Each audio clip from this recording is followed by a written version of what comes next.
Շնորհակալություն, հարգելի ներկաներ, գործընկերներ, ողջունում եմ բոլորիդ։ Շարունակում ենք մեր պանելային քննարկումը նվիրված Եվրամիության, Շանհայի համագործակցության կազմակերպության եւ Եվրասիական տնտեսական միության հետ Հարավային Կովկասի համագործակցության հեռանկարին։ Հիրավի թեման շատ կարևոր է, ընդգրկուն, որի մասին խոսում է նաեւ այն, որ միանգամից երկու քննարկում է նվիրված այս թեմային եւ շնորհակալություն եմ հայտնում առիթից օգտվելով մեր նախորդ քննարկման գործընկերներին։ Թեման շատ արդիական է, քանզի հարաբերփոխ աշխարհակարգում Հարավային Կովկասը թերևս առաջին անգամ բացվում է համագործակցության լայն դաշտ, որից անմասն չէ նաև վերոնշյալ կառույցներն ու կազմակերպությունները։ Ավելին, Հարավային Կովկասը երևի թե այն բացառիկ տարածաշրջաններից է, որի բոլոր երկրները ուղիղ թե անուղղակի առնչվում են վերոնշյալ կառույցներին, ԵՄ-ին, ԵԱՏՄ-ին եւ ՇՀԿ-ին։ Այս իմաստով նույնպես կարելի է ասել նաև հարակից երկրների,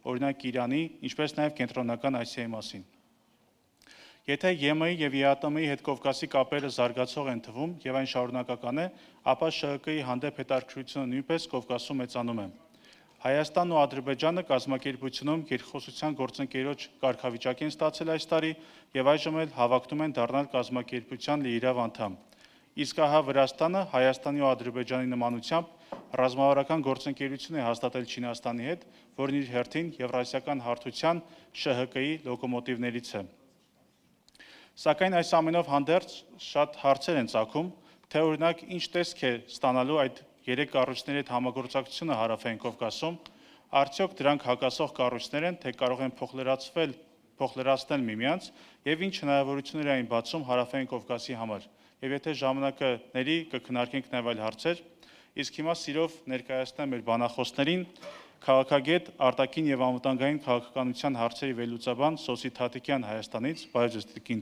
Tatikyan, Nightingale International քաղաքական կանխատեսումների գործակալության հետազոտությունների բաժնի ղեկավար Eldaniz Guseynov Ղազախստանից, բարև ձեզ պարոն Guseynov, եւ Թեհրանի համալսարանի տարածաշրջանային հետազոտությունների բաժնի դոցենտ Bahareh Sazmand, Իրանի Իսլամական Հանրապետությունից, բարև ձեզ Տիկին Sazmand։ Եվ այսպես հարգելի գործընկերներ, հարթակը հիմա տրամադրում եմ ձեզ, ամփոփ ներկայացնելու ձեր թեմաները, յուրաքանչյուրը տունեք 5 րոպե։ Սկսենք Տիկին Tatikyan ձեզնից, խնդրեմ։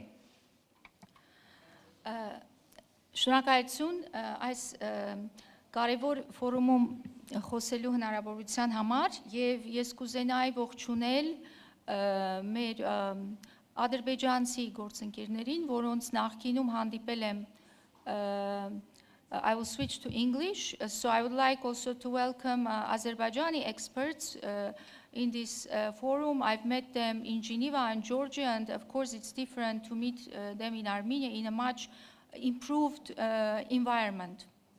So now let's look at this very complicated issue, how the prospects for South Caucasus cooperation are advancing with the EU, Shanghai Cooperation Organization and Eurasian Economic Union, given the fact that those organizations are often perceived as competing or even opposing to each other ideologically.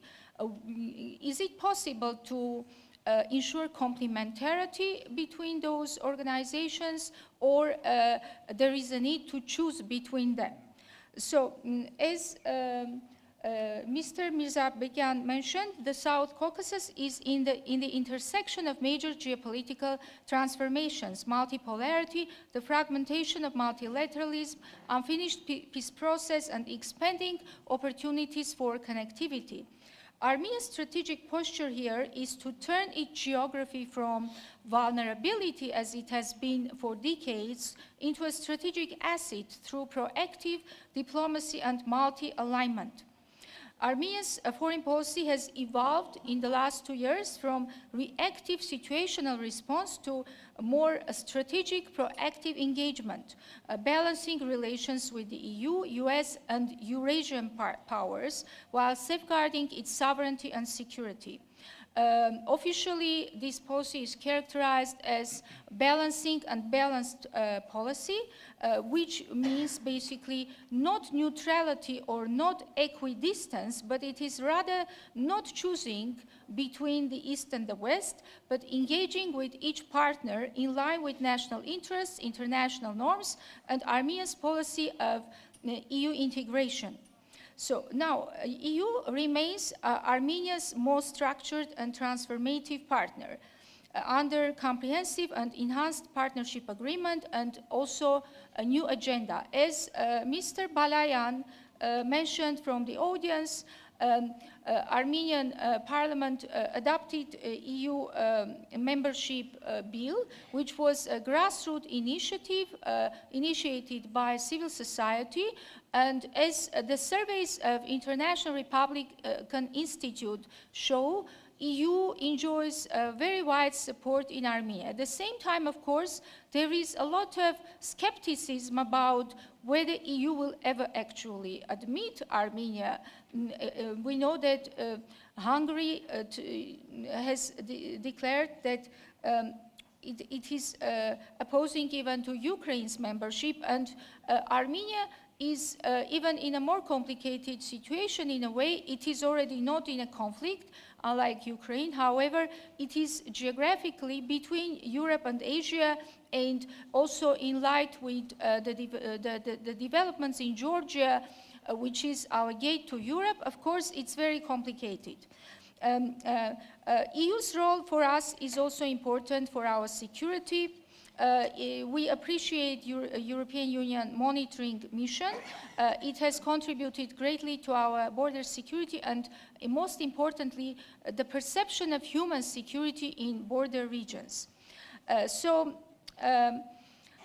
EU is also supporting Armenia's participation in the Middle Corridor, EU Global Gateway and Black Sea Strategy, and a TRIP, if it's implemented in a positive spirit and not in the spirit of geopolitical unhealthy competition, it can actually contribute to this Armenia's participation in Middle Corridor and in other potential projects, and it can also link basically Europe and Asia.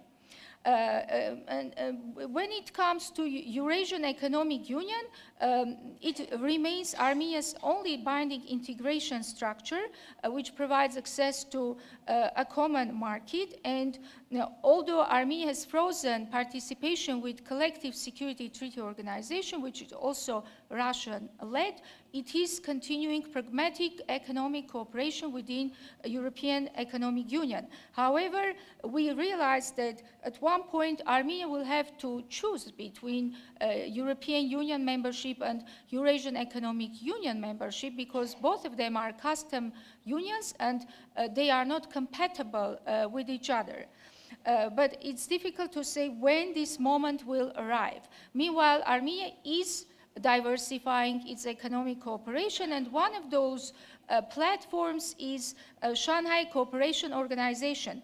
In spite of partially overlapping membership with Eurasian Economic Union, this organization is, first of all, it has a wider geographical scope involving also India and Iran, which have traditionally been very important partners for Armenia, as well as China, which is Armenia's new strategic partner, Kazakhstan, with which Armenia has been advancing its development, as well as potentially new partners. And it also gives opportunities to enhance trade infrastructure and digital connectivity within Belt and Road and Digital Silk Road frameworks led by China. So the conclusion, to conclude, I would say that at this point, cooperation with EU, Shanghai Cooperation Organization, and Eurasian Economic Union are not mutually exclusive, but they require a sequencing and balancing. In the long run, there will be a need to choose between EU and Eurasian Economic Union. However, I don't see Shanghai Cooperation Treaty, Shanghai Cooperation Organization, contradicting Armenia's long-term EU integration initiatives because it's not legally binding and it's a quite loose platform for cooperation. And of course, there is a risk of overextension of multi-vectorism and multi-alignment, and this can be balanced only when all involved major actors demonstrate pragmatism and constructive spirit and respect also each other's red lines. Thank you very much. Շնորհակալություն Տիկին Tatikyan, Տիկին Sazmand, հերթը ձերն է։ Thank you very much. Good afternoon, everyone. First of all, I would like to express my thanks to the Orbeli Center for organizing this significant and important event. My presentation focuses on the concept of space-based cross-regionalism and aims to purpose pathways for enhancing cooperation in the South Caucasus through Iran and Armenia. By utilizing the institutional capacities of both the Shanghai Cooperation Organization and the Eurasian Economic Union. The emerging concept of space-based cross-regionalism offers a pragmatic framework for recalibrating Iran-Armenia relations within Eurasia's evolving geopolitical architecture. Rather than limiting cooperation to bilateral or institutional ties, this approach anchors collaboration in the space-based logic of connectivity, encompassing corridors, border economics, and overlapping zones of infrastructural and cultural influence. Iran and Armenia are uniquely positioned to operationalize a space-centered regional interface. These space logic transport geography into diplomacy. Transport corridors become vectors of strategic convergence, border province such as Sionic and Norduz evolve into laboratories of sustainable development, and digital and energy linkage extend territorial complementarity beyond traditional borders. Through cross-regional constructs such as International North-South Transport Corridor, the Persian Gulf, Black Sea route, and frameworks such as the Eurasian Economic Union and the Shanghai Cooperation Organization, both countries can align space-based planning with multi-level governance. By coordinating transport infrastructure with financial, technological, and academic networks, Tehran and Yerevan can turn geography into an instrument of institutional innovation.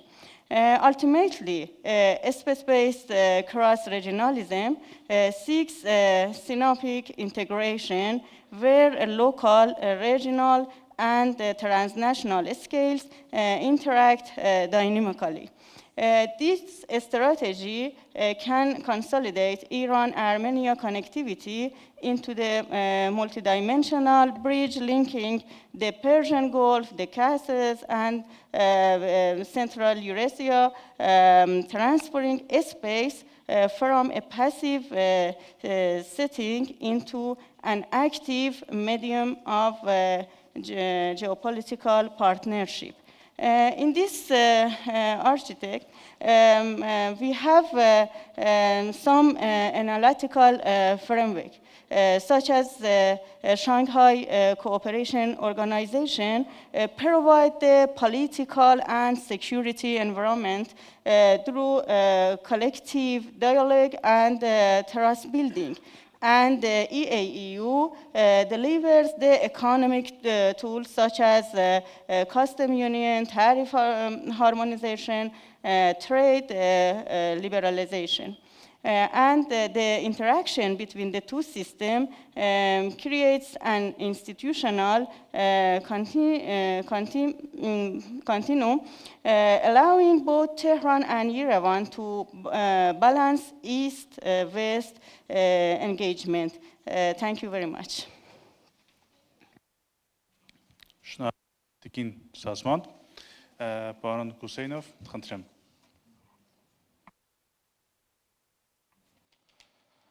Hello, everyone.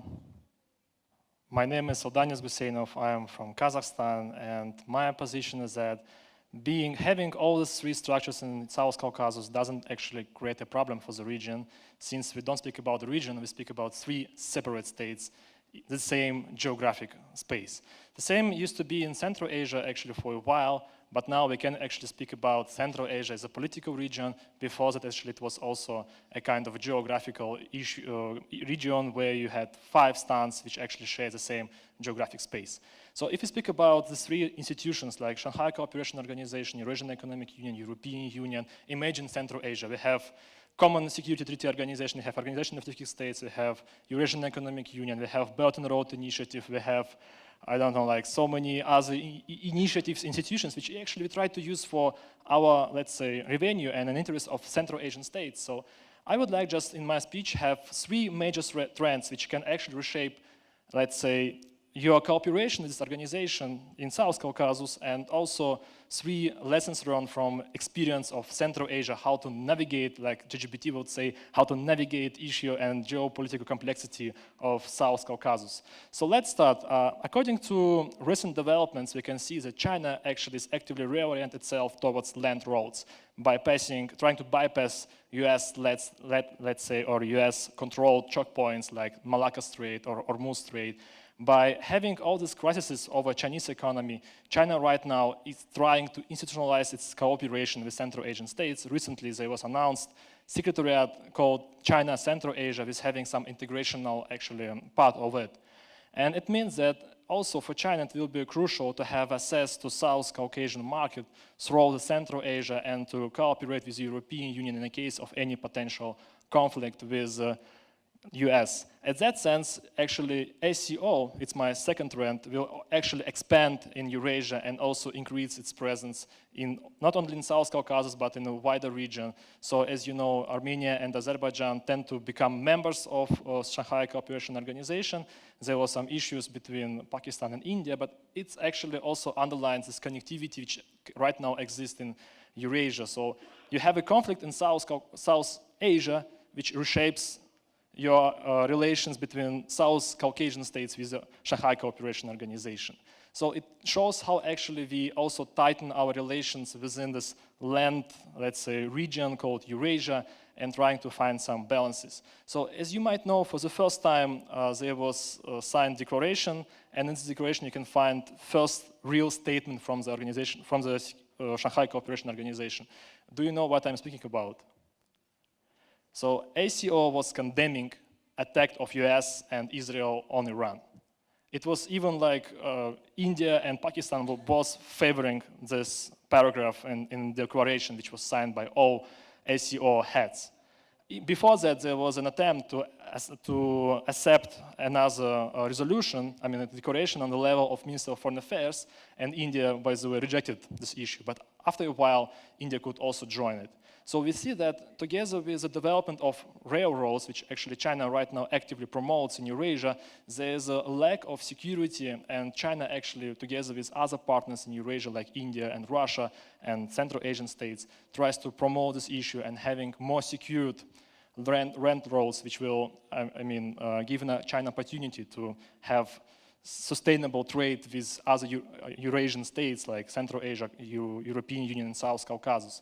So it might also increase Chinese footprint and also ACO's activities in South Caucasus. For example, in Central Asia, as you know, we have a structure under the auspices of ACO. It's called anti-terror structure. It's based in Tashkent, and according to the latest summit of ACO, it was they agreed upon expanding activities of the structure in Tashkent. So actually, provision of security will be one of the priorities for developing of all these connectivities within Eurasia. And the third factor which will reshape also presence of these institutions in South Caucasus might be competition between Eurasian Economic Union and European Union. As one of colleagues has already said, when borders will open, EU will heavily increase its economic presence in Armenia. So right now, thanks to development of Middle Corridor, we do also witness increased European economic activities in Central Asia, especially in Kazakhstan, and they do compete, for example, in some different, let's say, niches like meal or cereals. It actually used to be Russian battleground, or let's say Russia dominating niche in Kazakhstan and overall in Central Asia. So we might see after the borders will open, Russia and the Eurasian Economic Union will need to adjust the, let's say, conditions to be able to compete with Eurasian or with European Union. And about Central Asia, so I have a question.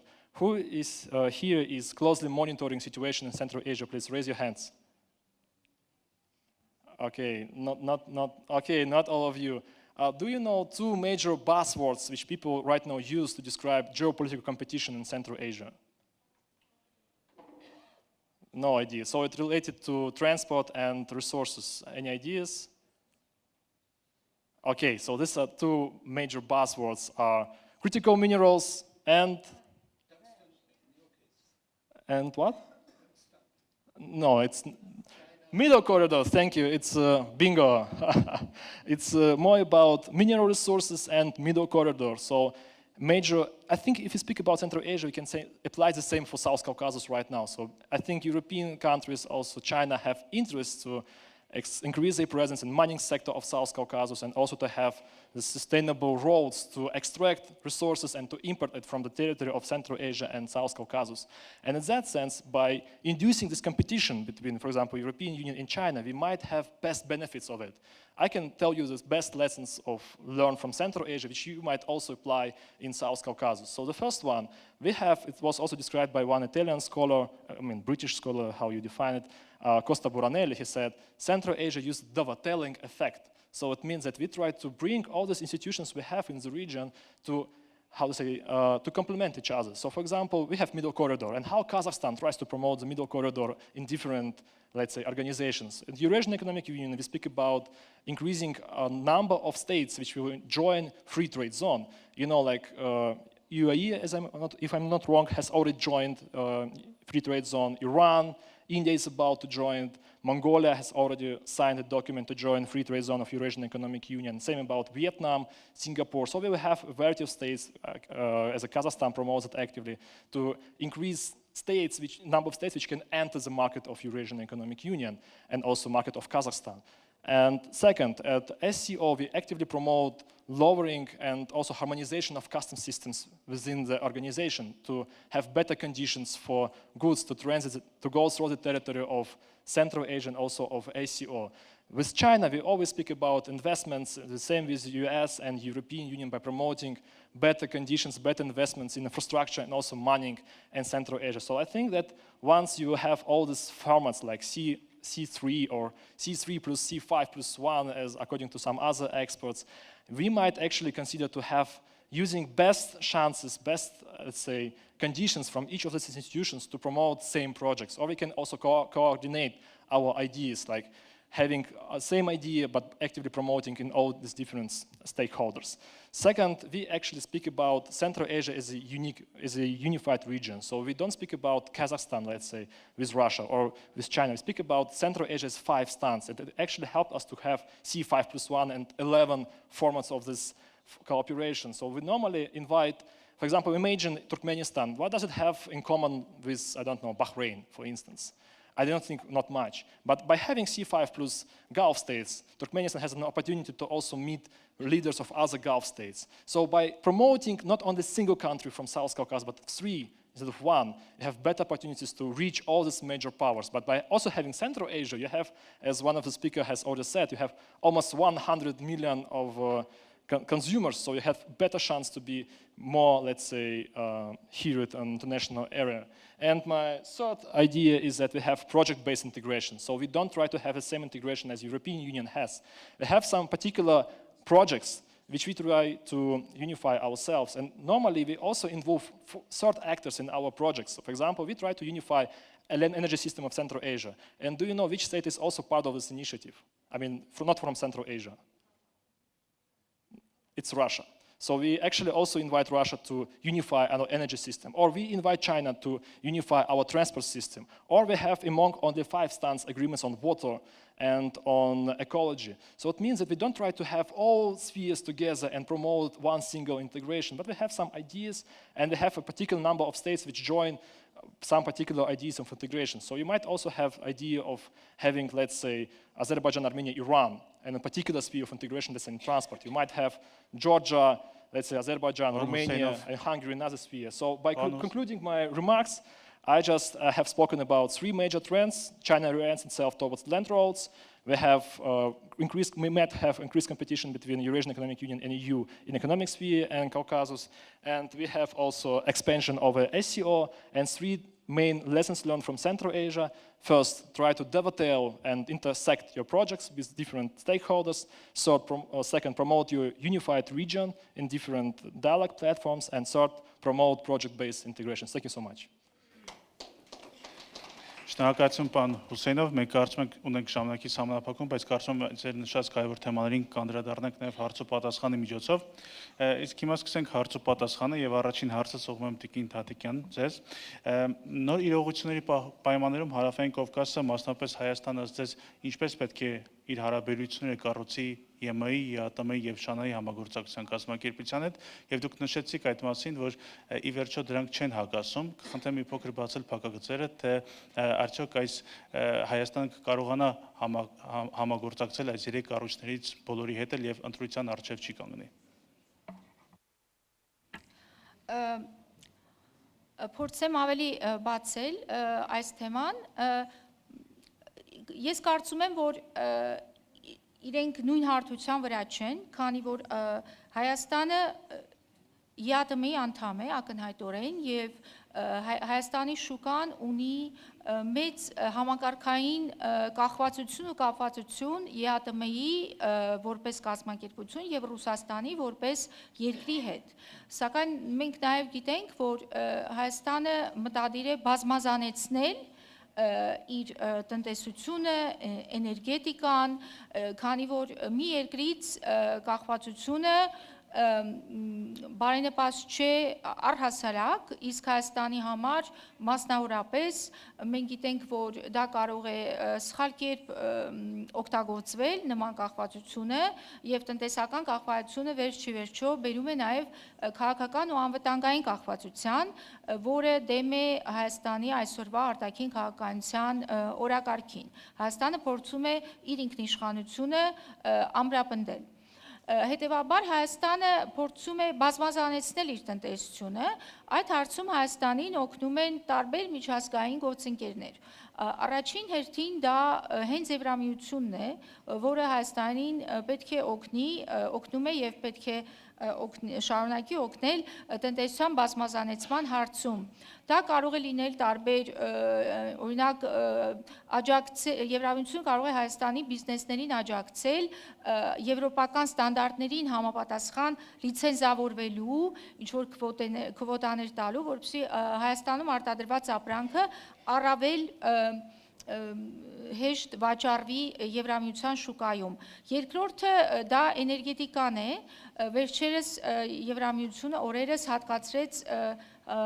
գումար Հայաստանի միջուկային էներգիայի անվտանգության ստանդարտների բարձրացման համար, սա նույնպես նպաստում է Հայաստանի անվտանգությանը, էներգետիկ անվտանգությանը, հաջորդ գործող ուժը դա Միացյալ Նահանգներն է, Միացյալ Նահանգները համաձայն Հայաստան Միացյալ Նահանգներ վերջերս կնքված, հունվարին կնքված ռազմավարական համագործակցության եւ դրան հետևող փոխըմբռնման հուշագրերի Հայաստանին նույնպես օգնում է տնտեսությունը եւ էներգետիկան գաղափարությունից մի բևեռից գաղափարություն թույլատնելու առումով։ Ինչ վերաբերվում է Շանհայի, բայց այո, կգա մի պահ, երբ Հայաստանը պետք է ընտրություն կատարի ԵԱՏՄ-ի եւ Եվրամիության անդամակցության միջև, սակայն հարց է, թե այդ պահը երբ է գալու։ Կարծում եմ դա կլինի այն ժամանակ, երբ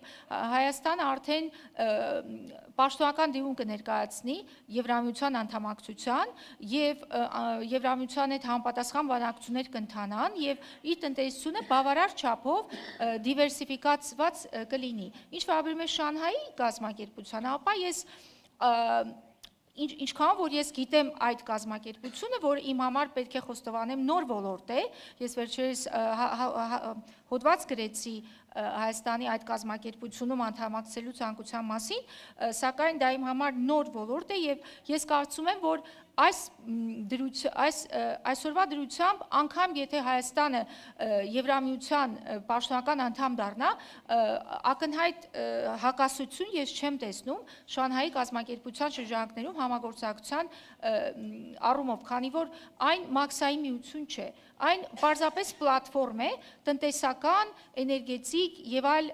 համագործակցության համար եւ այն շատ ավելի լայն դեպի Ասիա, դեպի Հնդկաստան, դեպի Չինաստան երկրներ է ընդգրկում եւ հիշենք, որ Եվրամիությունը ինքը ունի ռազմավարական երկխոսություն Հնդկաստանի եւ Չինաստանի հետ եւ համագործակցում է այդ երկու կարկառուն պետությունների հետ, այնպես որ ես ակնհայտ հակասություն չեմ տեսնում։ Շնորհակալություն Տիկին Թատիկյան։ Հաջորդ հարցս կուղեմ պարոն Հուսեյնովին, նմանատիպ հարցի շուրջ։ Ղազախստանը, ինչպես գիտենք, Շանհայի համագործակցության կազմակերպության հիմնադիր անդամներից է եւ դուք շատ մեծ փորձ ունեք այդ կազմակերպությունում։ Կուզեմ հարցնել, թե այն ինչ օգուտներ է տվել Ղազախստանին եւ ինչպես է համագործակցությունը այդ կազմակերպության հետ եւ առասարակ խնդրում եմ մի փոքր բացել թե եւ կիսվել Ղազախստանի փորձով, թե Ղազախստանը որպես կենտրոնական պետություններից մեկը ինչպես է կարողանում սերտորեն համագործակցել մի քանի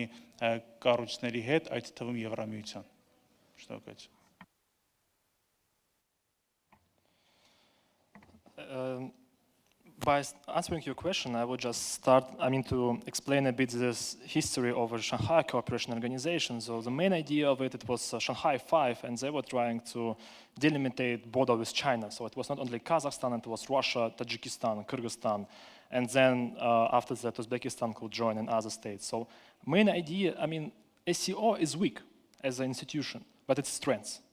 By having a weak institution where you have members of states which always underline sovereignty, which are not ready to give up some of their sovereignty to another institution, helps them to find some kind of consensus, because you can actually agree upon any issues within the SCO only by using consensus. So even Armenia, once it will become a member of SCO, will also be able to block or cancel some of the SCO decisions, and SCO will be not able to express itself in that sense. So we have right now an SCO, and when speaking about Kazakhstan and how it could manage to balance between all these major partners, I will just give you some numbers. So over 90% of Kazakh exports goes to European Union. But do you know through which territory it goes, through which state it goes, the oil from Kazakhstan? It goes from Russia.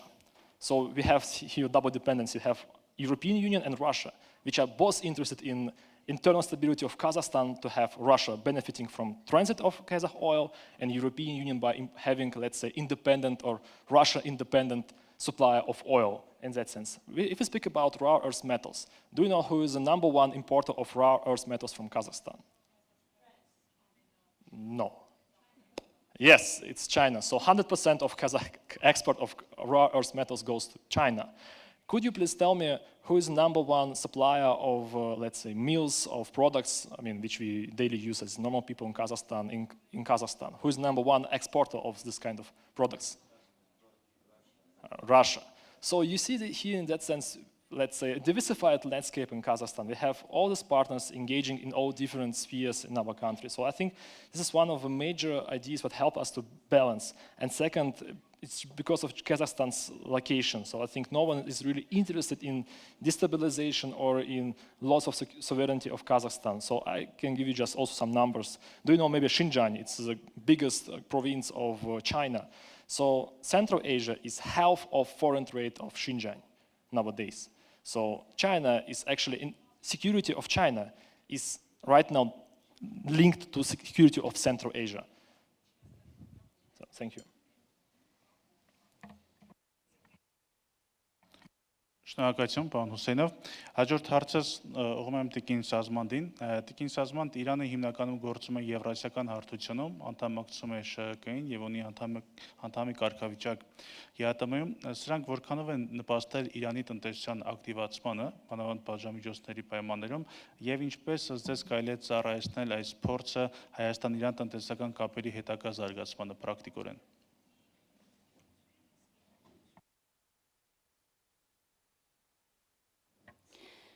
Thank you for your question.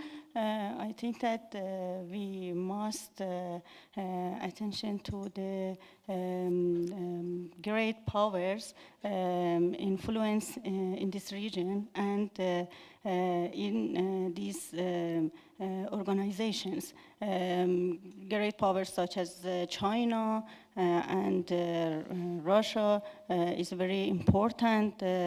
And we must attention to the role of these great powers. In this situation that Iran have sanctions, I think that this organization can help us that we open our economy with 5 major members of this organization. When we under the sanction, we can use from this opportunity. And in the other hand, the Shanghai organization can help Armenia to engage in the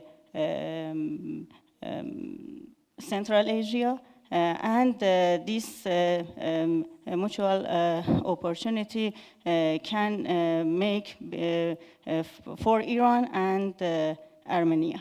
Շնորհակալություն։ Տիկին Թատիկյան, կուզեի ձեզ հարցնել, հատկապես վերջին շրջանում շատ ենք խոսում հաղորդակցությունների ապաշրջափակումից, սակայն երբեմն մոռանալով, որ դրանք ունեն ներդրումների կարիք։ Ձեզ այս հարցում Եվրամիությունը որքանով կարող է լուրջ դերակատարում ունենալ, եւ արդյոք այս պարագայում մի փոքր ավելի մեկ աստիճանով կբարձրանան Եվրամիություն, Հայաստան կամ Հարավային-Կովկաս հարաբերությունները։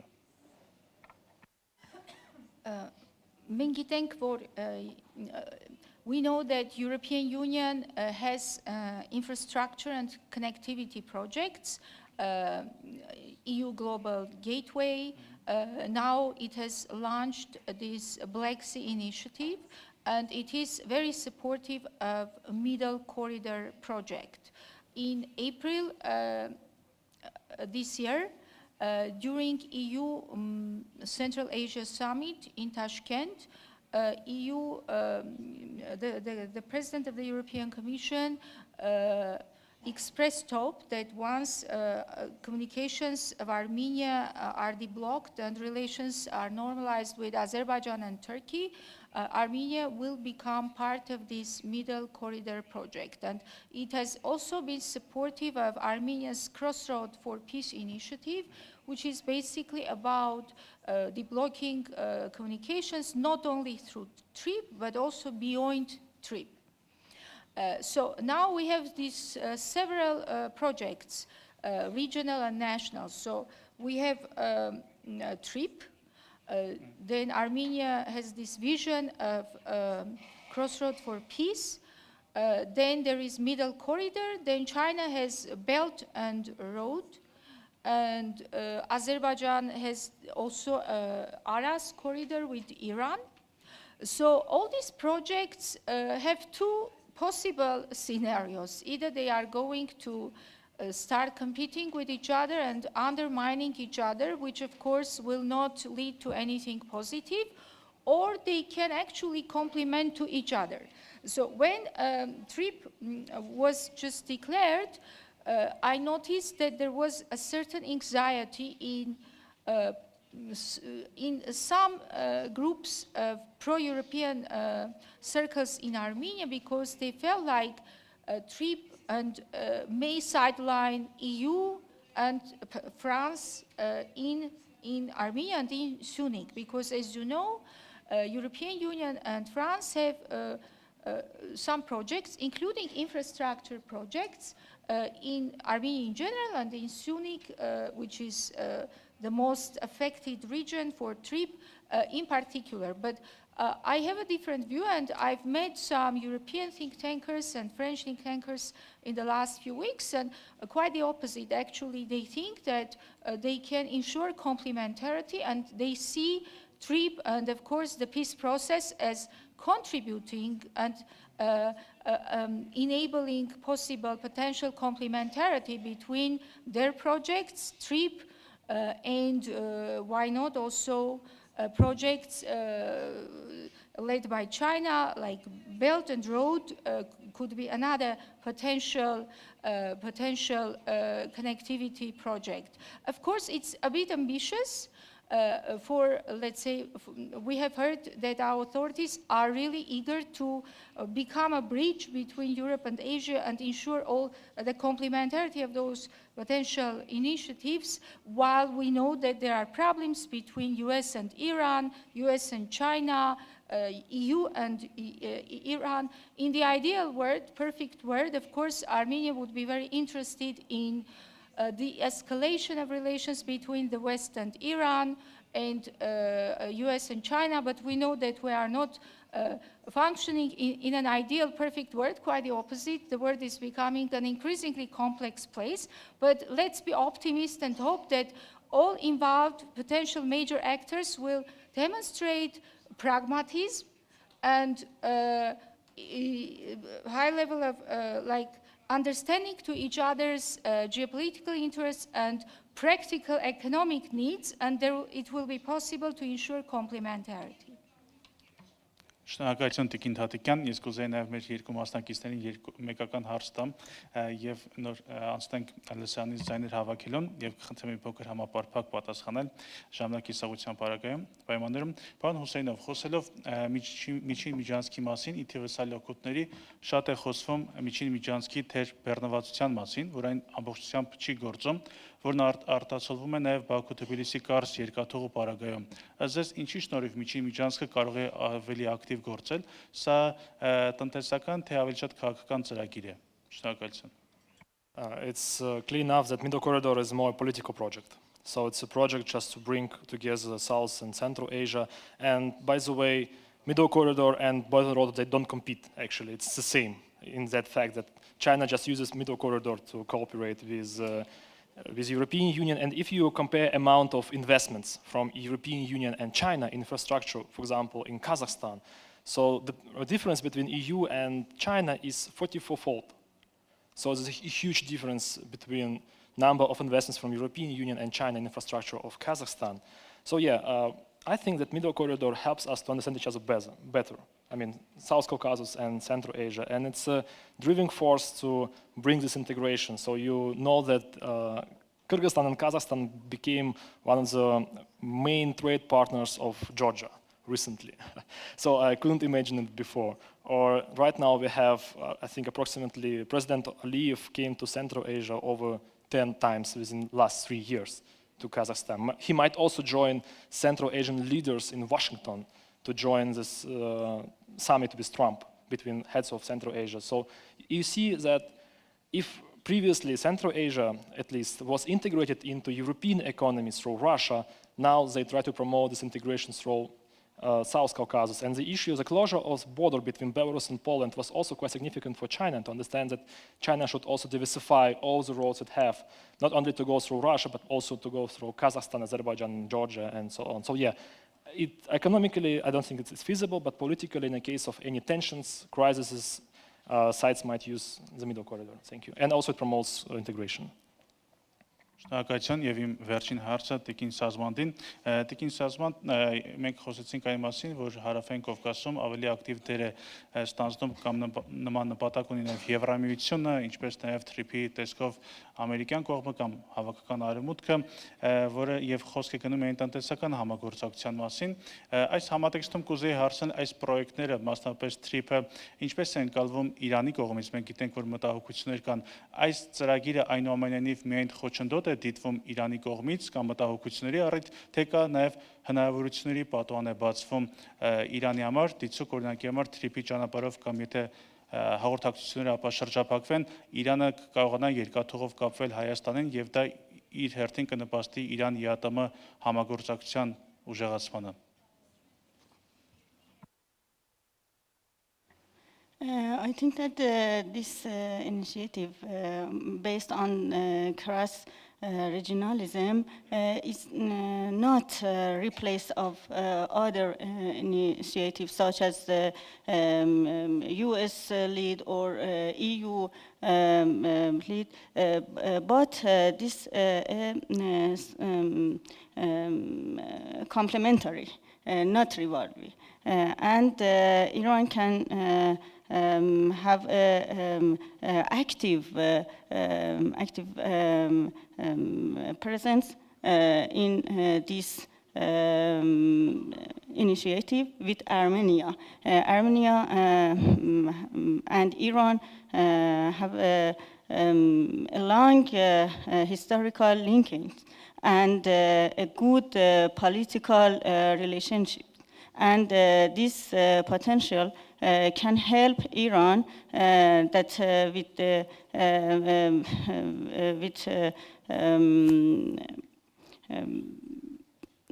the help of Armenia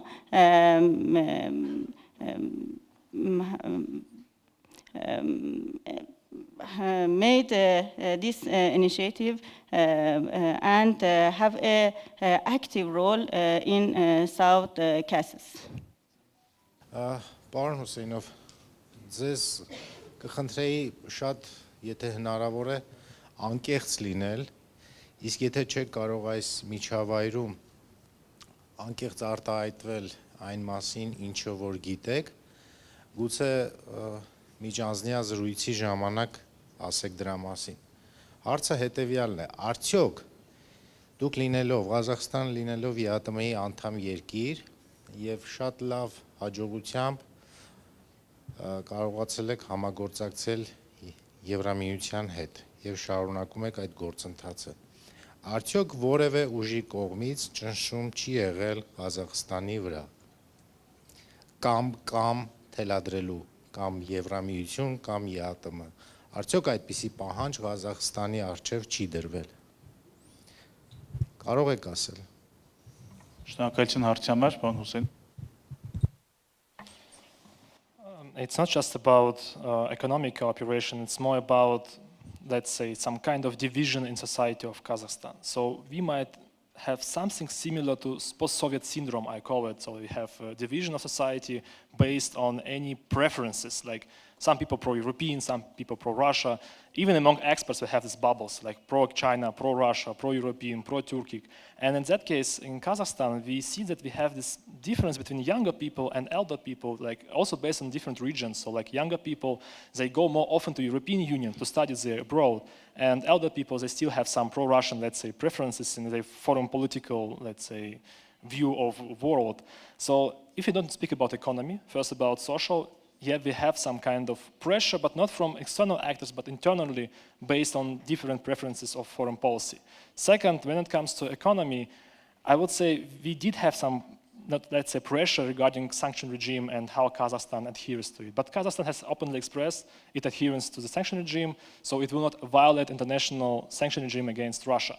So we do have some cooperation, economic and so on, but I think that right now, all of these parties, China, Russia, European Union, they use Kazakhstan to cooperate with each other because they can't do it directly. As it said, like Georgia, Kazakhstan and Kyrgyzstan became major partners of Georgia, last year. You know why? Because of sanctioned goods going maybe from Georgia to Kazakhstan, Kyrgyzstan, and then to Russia. So European Union cannot cooperate with Russia openly, directly, but it's doing it by using Kazakhstan and Kyrgyzstan, and also using our regime from within the Eurasian Economic Union. So in that case, I would not say that right now we have this much pressure. But it might happen in the future, for example, once the war in Ukraine will finish. There will be a huge question how Russia and China will perceive each other in Central Asia, especially in security domain. So I think this is one of the things to follow. Շատ լավ, այլ հարցեր։ Համեցեք։ Thank you. Guseynov from Topçubaşov Center. The title of this session reads Prospects for South Caucasus Cooperation with the EU, SCO, and the Eurasian Economic Union. There is also another geopolitical bloc which is emerging in the neighborhood. It's the OTS, Organization of Turkic States, and Azerbaijan together with Turkey are the major drivers of Turkic integrations projects. I think my question would be more valid for our Armenian moderator and to some extent to our Iranian speaker, because Kazakhstan is already part of these integrations projects. How do you perceive or assess, from your country's perspectives, the chances of OTS, especially within this context? Thank you. Sazmand. Thank you. I think that in Iran we have a positive view about this mechanism, such as EU or Shanghai Cooperation Organization and EAEU. And I think that some works about the Republic Islamic of Iran played with EU, but EU countries have not normalized their relations with Iran, and about this situation, and these countries of EU focus on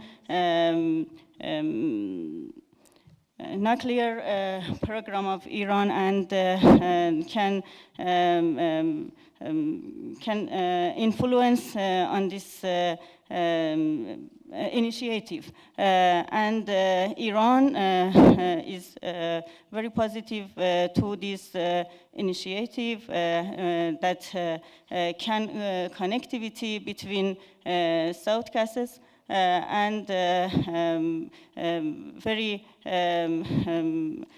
attend to and try to connect with several countries of this region, and the other countries in region can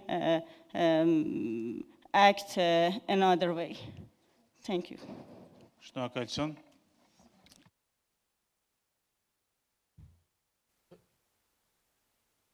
Եթե հակիչ պատասխանենք ձեզ հարցին, պետք է ասել, որ Հայաստանը դեռևս առայրեցում այն իրականությանը, որ թուրքական պետությունների կազմակերպությունը իրականություն է եւ այն վերամափոխվել է 2021 թվականին, բայց կարծում եմ, որ դա նույնպես դեռևս իր կայացման փուլն է անցնում եւ նրա անդամ պետությունները նույնպես, այսինքն աշխատում են համագործակցության ընդլայնման վրա եւ դեռևս շատ հարցերում գուցե դեռևս հստակ մեխանիզմներ չկան, բայց ինչ վերաբերում է այն խորագրին, որը մեր պանելը կրում է, կարծում եմ, որ սրանք ավելի ավանդական, եթե չհաշվենք ՇՀԿ-ին, Եվրամիության եւ ԵԱՏՄ-ի կապերը ավելի ավանդական են, խոսքը Հարավային Կովկասի եւ կենտրոնական այցի մասին էր, հետևաբար այս իմաստով ավելի նպատակահարմար էր խորանալ եւ համակողմանի քննարկել հենց այս հարցերը այդ կազմակերպության անդամների հետ։ Մեկ հարցի հնարավորություն կա, եթե կան հարցեր, բայց ժամանակը սուղ է։ Ես հարց չունեի, պարոն Mirzabekyan, պարզապես կցանկանայի շարունակել ձեր խոսքը Հայաստանի եւ թուրքական կազմակերպության համագործակցության հետ կապված։ Ուզում եմ նշել, որ Հայաստանը բարիդրացիական եւ սերտ գործընկերային հարաբերություններ ունի այդ կազմակերպության մի շարք անդամ երկրների հետ, ինչպիսիք են Ղազախստանը, Թուրքմենստանը, Ուզբեկստանը եւ այլն, որի ներկայացուցիչներն այստեղ են եւ մենք համագործակցում ենք տարբեր ինտեգրացիոն ֆորմատներում, ինչպիսիք են ԵԱՏՄ-ն, ԱՊՀ-ն եւ այլն, այսինքն շփումները սերտ են, գուցե ոչ կազմակերպության հետ ինստիտուցիոնալ առումով, սակայն առանձին պետությունների հետ զարգանում են հարաբերությունները։ Շնորհակալություն։ Հարգելի ներկաներ, մենք ավարտում ենք մեր պանելը, շնորհակալություն եւ շնորհակալություն եմ հայտնում բոլոր բանախոսներին։